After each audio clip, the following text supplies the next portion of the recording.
Hello दोस्तों, मैं हूं श्रुति। आज मैं आपके लिए लेके आई हूं शीज़ 1 का एपिसोड नंबर 21 इन हिंदी। उससे पहले अगर आपने मेरे चैनल को सब्सक्राइब नहीं किया है तो आपसे रिक्वेस्ट है कि प्लीज़ मेरे चैनल को सब्सक्राइब कर लीजिए। और अगर आपको मेरी वीडियो पसंद है तो प्लीज़ लाइक कीजिए। आपकी लाइक से मुझे बहुत मोटिवेशन मिलता है आगे वीडियोज़ बनाने के लिए। Thank you very much. अब हम शुरू करते हैं शीज़ 1 का एपिसोड नंबर 21 इन हिंदी। अपने लास्ट एपिसोड में हम देखते हैं कि दादाजी जिनशन को योयो के पास जाने से मना कर देते हैं और जिनशन फिर नाराज़ होकर नीचे ही जाकर सो जाता है। एपिसोड 21 की शुरुआत होती है जहाँ जिनशन सो रहा होता है और दादाजी उसके कमरे में आते हैं और उसे कहते हैं कि तुम उठ जाओ। वो दादाजी से बोलते हैं कि इतनी जल्दी। दादाजी कहते हैं कि आज तुम्हें एक बहुत ही सीरियस काम करना है। जिनशन उनसे पूछता है कि ऐसा क्या सीरियस काम है। दादाजी कहते हैं कि युआन से कभी भी मेरी पहली पसंद नहीं थी, पर अब वो मेरे पड़पोते को जन्म देने वाली है तो मैं चाहता हूँ कि तुम्हारी शादी उसके साथ ढंग से हो। हम ये सारे रीति रिवाज अच्छे से पूरे करें। जिनशन कहते हैं कि दादाजी आप मेरे उठने तक का तो इंतज़ार कर लीजिए, अब मुझे सोने दीजिए, हम सुबह उठकर ये दोबारा शुरू करते हैं। उसके दादाजी कहते हैं अब सुबह हो चुकी है, तुम उठकर तैयार हो जाओ। जिनशन नाराज़ हो जाता है और उठकर फटाफट से तैयार हो जाता है। फिर दादाजी जिनशन को लेकर एक ज्वेलर की शॉप पर जाते हैं जहाँ वो उसे कहते हैं कि तुम एक युआन सिया के लिए एक अच्छी सी रिंग पसंद कर लो। दादाजी रिंग को पसंद कर रहे होते हैं, इतने में व्यंजन वहाँ आ जाता है और वो जिनशन से पूछता है कि क्या हो रहा है। जिनशन बताता है कि दादाजी हमारे साथ शिफ्ट हो गए हैं। तो व्यंजन उससे पूछता है कि क्या उन्हें प्रेगनेंसी के बारे में पता चल गया है।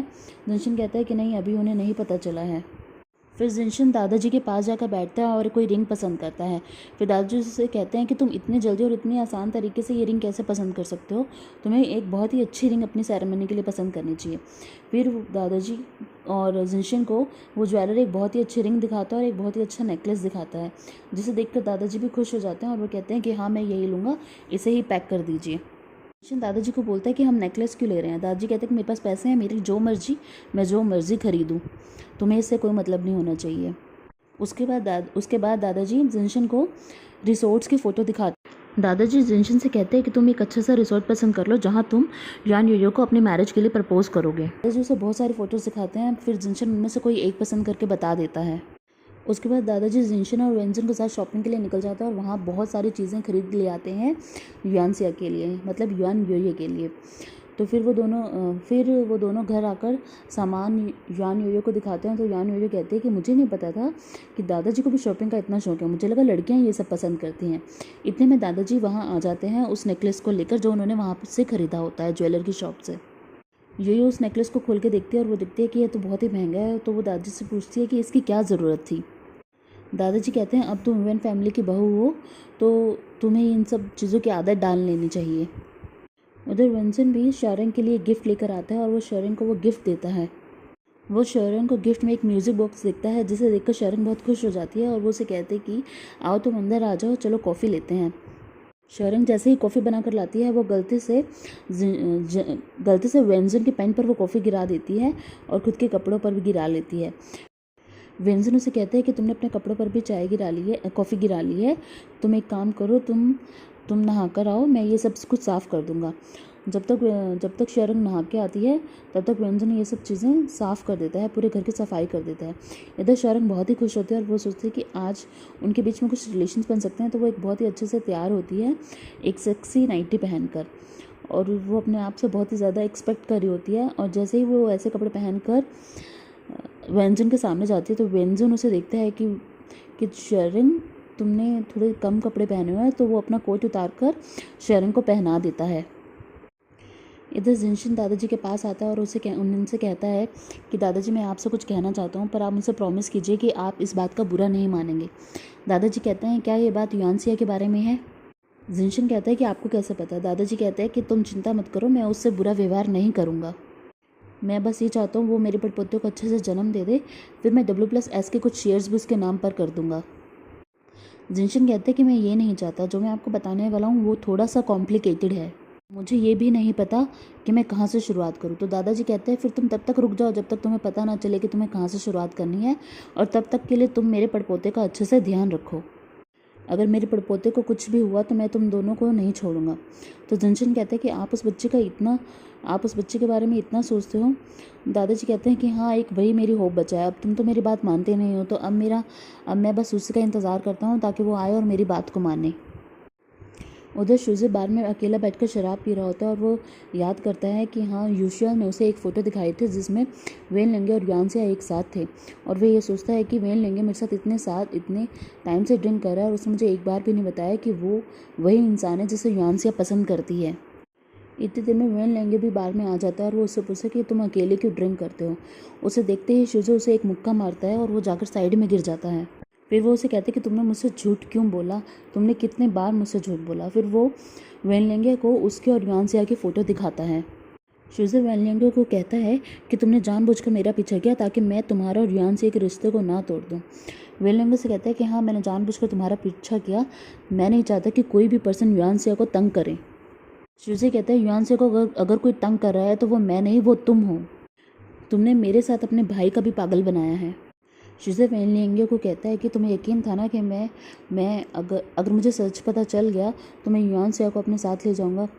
तो वेनलेंगे नाराज़ होकर उससे बोलता है कि शुजे, ध्यान से सुनो, मैं वेनलेंगे युआनसिया से बहुत प्यार करता हूँ और मैंने सब कुछ दे दिया युआनसिया के लिए। मैंने वेन्स की सारी प्रॉपर्टी भी अपने भाई के नाम कर दी, मुझे कुछ नहीं चाहिए था, पर मैं अपने युआनसिया को किसी से भी नहीं बांध सकता, न अपने भाई तक से भी नहीं। ना तो मेरा भाई ही युआनसिया को अपने साथ ले जा पाया और ना ही तुम कभी ले जा पाते। वेनलेंगे ये बात कहकर वहाँ से निकल जाता है और शुजे अकेला वहाँ रह जाता है। इतने में शुजे के पास एक अननोन नंबर से कॉल आती है। वो जैसे ही कॉल उठाता है तो वहाँ से युआनसिया बोल रही होती है। शुजे युआनसिया से कहते हैं कि तुमने मुझसे मिलने का वादा किया था पर तुम आई नहीं। युआनसिया कहती है कि मैं तुमसे मिलना चाहती थी पर बीच में कुछ ऐसा हुआ कि मैं तुमसे मिलने नहीं आ पाई। तो शुजे से कहते हैं कि क्या वो एक्सीडेंट वेनलेंगे था। युआनसिया कहते हैं कि हाँ, मैं वेनलेंगे की वजह से तुमसे नहीं मिल पाई क्योंकि मैं हमेशा उसके साथ रहना चाहती हूँ और हम थोड़े दिन बाद अब्रोड भी शिफ्ट हो जाएंगे। पर जाने से पहले मैंने सोचा कि मुझे तुमसे माफ़ी मांगनी चाहिए। शायद मैंने कुछ गलत किया था जिससे तुम्हें बहुत बुरा लगा। शुजे, मैं तुम्हें कहना चाहती हूँ कि मैंने तुम्हें हमेशा ही एक अच्छे दोस्त की तरह माना है। शुजे कहता है कि तुम सबकी नज़रों में तो मैं एक मूर्ख इंसान हूँ जिसे कोई भी पागल बना सकता है। युआनसिया कहते हैं कि ऐसी कोई बात नहीं है, तुम्हारी इसमें कोई भी गलती नहीं है, ये सब गलती मेरी ही है। तो उधर से शुजे कहते हैं कि मुझे एक्सप्लेन मत करो, इसकी कोई ज़रूरत नहीं है। तुम्हारा जहाँ मन करे तुम वहाँ जाओ, पर मेरी ब्लेसिंग्स कभी भी तुम्हारे साथ नहीं होंगी। और वो ये कह के फ़ोन काट देता है। इधर जिनशेन मैरिज के प्रपोज़ल की तैयारी कर रहा होता है कि जैसे ही युआन युई यहाँ आएंगी वो उसे प्रपोज़ करेगा मैरिज के लिए। और वो एक बहुत ही बड़े केक के आगे खड़ा होता है और वेंजुन से पूछता है कि होप सो ये युआन युई को पसंद आएगा। पर वेंजुन का ध्यान सारा शरंग की तरफ होता है। जिनशन वेंजुन से पूछता है कि क्या हुआ, तुम थोड़े से उदास लग रहे हो। वेंजुन उसे बताता है कि कल मैं शरंग के घर गया था तो वहाँ पर मैंने देखा कि शरंग के घर पर एक फ़ोटो फटी हुई थी और उस फ़ोटो को जब मैंने जोड़कर देखा तो उसमें एक इंसान था जिसकी शक्ल बिल्कुल मुझसे मिलती थी। तो मैंने शरंग से पूछा ये कौन है। तो शरंग ने उसे बताया कि ये उसका पुराना बॉयफ्रेंड था जिसकी ये फ़ोटो है। तो उसे लगा कि शरंग ने उसके साथ रिश्ता सिर्फ इसलिए बनाया है क्योंकि उसके पुराने बॉयफ्रेंड की शक्ल मुझसे मिलती है। तो मेरे और शरंग के बीच में थोड़ी सी बहस हो गई। जिनशन उसे बताता है तुम्हें गलतफहमी हो गई है, शरंग ने तुम्हें खुद ही बताया ना कि वो उसका बॉयफ्रेंड तो था पर वो बहुत टाइम पहले था, तो फिर तुम उसे गलत क्यों समझ रहे हो। वेंजुन उसे बताता है कि वो तो ठीक है, अब मैं समझ गया हूँ, पर अब बात ये है कि शरंग समझते है कि मैं एक बहुत ही छोटी सोच का आदमी हूँ और इसलिए वो चाहती है कि हम दोनों अलग ही हो जाएं और क्योंकि मैं उसके लायक नहीं हूँ।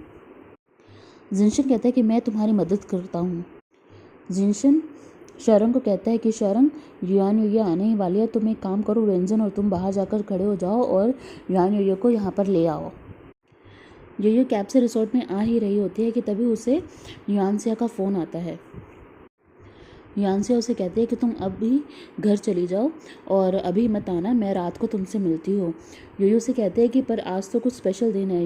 युआनसिया उसे कहती है कि मैं तुमसे एक आखिरी बार रिक्वेस्ट कर रही हूँ, तुम आज यहाँ पे मत आओ, मैं वहाँ आती हूँ, मुझे कुछ ज़रूरी काम है, मुझे आज आने की बहुत ज़रूरत है वरना मैं बहुत ख़तरे में आ जाऊँगी। युई ये सुनकर फ़ोन काट देती है और वो वापस दोबारा घर के लिए निकल जाती है। इधर दादाजी से मिलने शुजे आ जाता है और वो दादाजी को सब बातें बता देता है। इधर वेंजुन और शरंग युआन युई का वेट कर रहे होते हैं और वो शरंग बोलती है कि अब तो युई को आधे घंटे से ज़्यादा हो गया, वो अभी तक नहीं आई है। वेंजुन उसे कहते हैं कि तुम कल की बात से नाराज़ हो, मुझे माफ़ कर दो, मैं अब से नैरो माइंडेड नहीं रहूँगा, तुम प्लीज़ मुझे माफ़ कर दो। शर्म उसे कहती है कि बात ये नहीं है कि तुम नैरो माइंडेड हो सिर्फ, उसके अलावा इंसान की अपीयरेंस का भी बहुत फ़र्क पड़ता है, उसके दिखने का भी बहुत फ़र्क पड़ता है और उसकी सोच का भी बहुत फ़र्क पड़ता है। तो व्यंजन उसे कहता है कि मैं दिखने में कैसा हूँ। तो शरण उसे कहती है कि हाँ, दिखने में तुम सही हो। तो फिर कहता है कि अगर मैं दिखने में सही हूँ तो मैं अपनी सोच भी बदल लूँगा। इतने में युआनसिया वहाँ आ जाती है। व्यंजन और शरण युआनसिया को अंदर लेकर जाते हैं। जैसे वो अंदर जाती है तो जिनशन उसे देखकर बोलता है कि तुम तो ये नहीं हो, तुम युआनसिया हो। युआनसिया कहती है कि तुम मेरी बातों को पहले ध्यान से सुनो। मुझे लगता है कि शुजे ने दादाजी को सारी बातें पहले से ही बता दी हैं। जिनशन उसे पूछता है कि युआन योयो कहाँ है। सिया उसे बताती है कि मैंने उसे घर पर जाने के लिए बोल दिया है। मैं अभी तुम्हें सब कुछ अच्छे से नहीं एक्सप्लेन कर पाऊंगी, पर तुम मुझसे प्रॉमिस करो कि तुम ये सब बातें युआन योयो को से नहीं कहोगे। तुम अपने भाई से कहना कि वो अपना टाइम मुझ पर वेस्ट ना करे। इतने में दादाजी वहाँ आ जाते हैं और उससे कहते हैं कि अच्छा तुम हो युआन योयो। दादाजी कहते हैं तुमने शादी के लिए तो चीटिंग करी ही थी, पर अब तुमने मुझसे प्रेगनेंसी के बारे में भी झूठ बोला। जिनशन उसे कहता है कि दादाजी मुझे आप प्लीज़ एक्सप्लेन करने दीजिए। दादाजी कहते हैं पहले तुम ये एक्सप्लेन करो। तो वो जिनशन की तरफ एक रेड कलर का एनवलप फेंकते हैं। वो रेड कलर का एनवलप वही होता है जो कि गिगे ने डॉक्टर को दिया होता है, ताकि वो दादाजी को झूठ बोल सके कि युआन योयो प्रेग्नेंट है। दादाजी कहते हैं मैं तुम्हें तुम्हारी प्रेगनेंसी के लिए तो जेल नहीं भिजवा सकता, पर मैं तुम्हें बता दूं कि तुमने शादी के साथ जो खिलवाड़ किया है उसकी वजह से तुम्हारी फैमिली को बहुत ज़्यादा नुकसान हो जाएगा। जिनशन उसे कहता है कि ये एक फैमिली मैटर है, आप इसे कानूनी तरीके से क्यों सॉल्व करना चाहते हैं।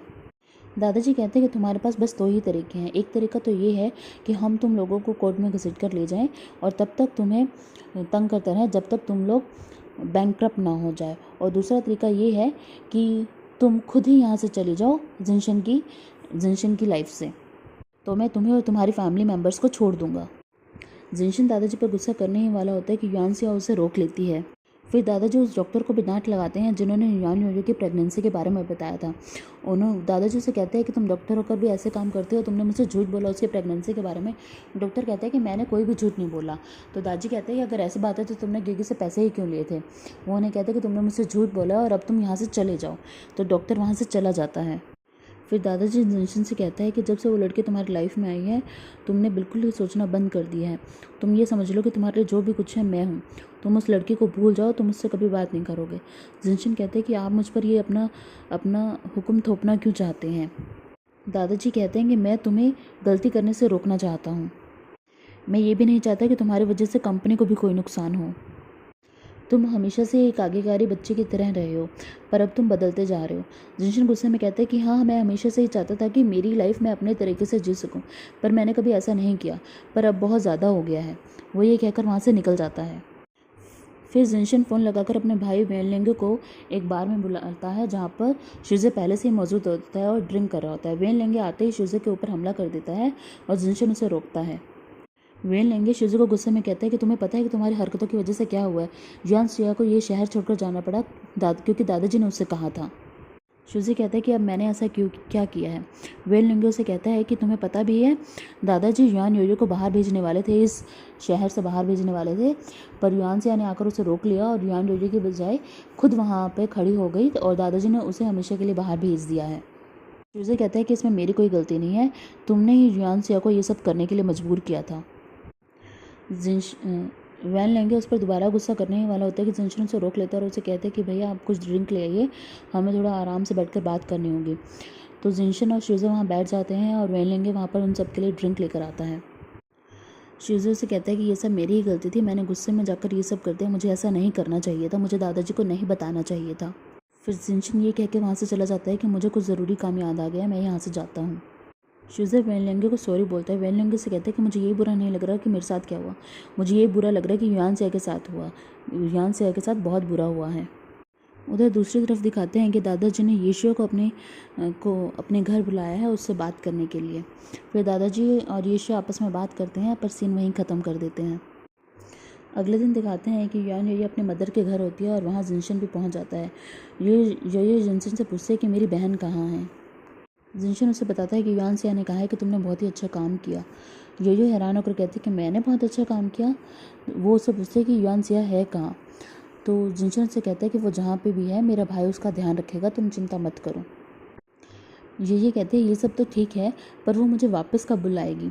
तो जिनशन उनसे कहते हैं कि शायद वो चाहते थे कि हम दोनों आपस में एक अच्छी सी डेट करें, और जैसे ही डेट ख़त्म हो जाएगी हम दादाजी के साथ सभी बातें क्लियर कर लेंगे।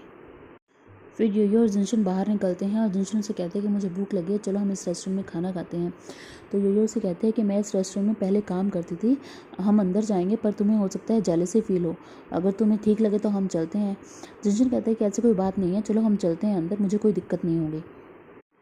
फिर वो जैसे ही अंदर जाते हैं, योयो का पुराना दोस्त बड़े ही क्यूट तरीके से उसके गालों पर हाथ लगाता है और उससे बोलता है कि तुम कहाँ चली गई थी, मैंने तुम्हारा कितना इंतज़ार किया। योयो से बताते हैं कि हम विंटर सिटी चले गए थे, और वो दोनों आपस में बहुत ही प्यार से बात कर रहे होते हैं कि जिसे देखकर जिनशन को जेलसी फील होने लगती है। फिर वो उससे पूछता है कि ये इंसान कौन है जो तुम्हारे साथ है। वो उसे बताता है कि मैं इसके होने वाले बच्चे का बाप हूँ। तो योयो कहते हैं कि नहीं, ऐसा कुछ नहीं है। योयो का दोस्त उसे कहते हैं कि क्या तुम मेरी दोस्त को परेशान कर रही हो, तुम मेरे बॉस को परेशान कर रहे हो। तो कहते हैं कि योयो कहते हैं कि नहीं नहीं, ये ऐसा कुछ नहीं कर रहा है, तुम एक काम करो, हमारे लिए एक ऑर्डर लेके आओ। उसके जाने के बाद योयो से कहती है कि मैंने तुम्हें कहा था ना कि अंदर जाकर जेलस मत फील करना। तो जिनशन उसे कहता है अब मैं यहाँ हूँ तो मुझे थोड़ा तो जेलस फील होगा ना, अगर मैं जेलस फील नहीं करूँगा तो फिर तो ये ठीक भी नहीं है। फिर योयो उसे एक प्ले एरिया में ले जाती है जहाँ वो पहले गेम्स खेला करती थी, और वहाँ पर भी उसके काफ़ी सारे दोस्त थे। फिर योयो का दोस्त जिनशन को चैलेंज करता है कि वो उसके साथ गेम खेले और देखते हैं कौन जीतेगा। फिर जिनशन उसके साथ गेम खेलने लगता है, पर जिनशन 3 बार उससे हार जाता है। फिर वो योयो से कहता है कि मैं बहुत बार हार चुका हूँ, तुम ही मेरी हेल्प करो। फिर योयो अपने दोस्त के साथ खेलती है और योयो जीत जाती है और फिर वहाँ से चली जाती है।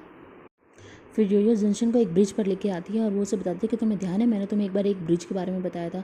जिनशन कहता है कि हाँ मुझे ध्यान है, तुम जहाँ पर तुमने बताया था कि जहाँ पर शादियाँ बनाई जाती हैं। योयो कहते हैं कि वो कोई रूमर नहीं था, वो एक सच बात है। यहाँ पर एक दूसरे की शादी फिक्स हो जाती है जब 2 प्यार करने वाले एक साथ मिलते हैं। फिर वो जिनशन को बताती है कि ये हमारे स्पोर्ट्स स्कूल का ब्रिज है। तो जिनशन उससे बताते हैं कि क्या तुम सच में स्पोर्ट्स स्कूल से पढ़ी हो। योयो से बताते हैं कि हाँ मैं स्पोर्ट्स स्कूल से पढ़ी हूँ, अब तुम मुझे बिल्कुल भी तंग करने की कोशिश मत करना वरना तुम पिट जाओगे। फिर जिनशन उसका हाथ पकड़ के कहता है कि योयो क्या सच में ये सच है कि अगर मैं तुम्हें इस ब्रिज पर प्रपोज करूँगा तो हम दोनों हमेशा के लिए साथ हो जाएंगे। योयो कहते हैं कि ये ज़रूरी नहीं हो ये सच हो सकता है कि हम जब बूढ़े हो जाएं तो हमारा डाइवोर्स भी हो जाए। जिनशन उसे कहता है पागल लड़की। फिर वो उसे एक तंबू दिखाती है जहाँ वो उसे इशारा करते कहती है कि वहाँ चलो। वो एक ऐसा मंडप बना हुआ है जहाँ पर कोई भी लोग अपनी विश मांगता है वो पूरी हो जाती है। वहाँ पर जाकर अगर कोई भी कपल अपना नाम वगैरह लिख दे तो उससे उनकी विश पूरी हो जाती है। जिनशन और योयो उस मंडप के अंदर जाते हैं। जिनशन उन वहाँ पे लगे हुए धागों को देख रहा होता है जहाँ पर दोनों कपल्स के नाम लिखे होते हैं। उसमें उसे एक धागा मिलता है जिसमें युआन योयो का नाम लिखा होता है और उसके पीछे भी एक नाम लिखा होता है। पर ड्रामा यहीं ख़त्म हो जाता है। दोस्तों अगर आपको मेरी वीडियो पसंद आई हो तो प्लीज़ इसे लाइक कीजिएगा और मेरे चैनल को सब्सक्राइब कीजिएगा। Thank you very much.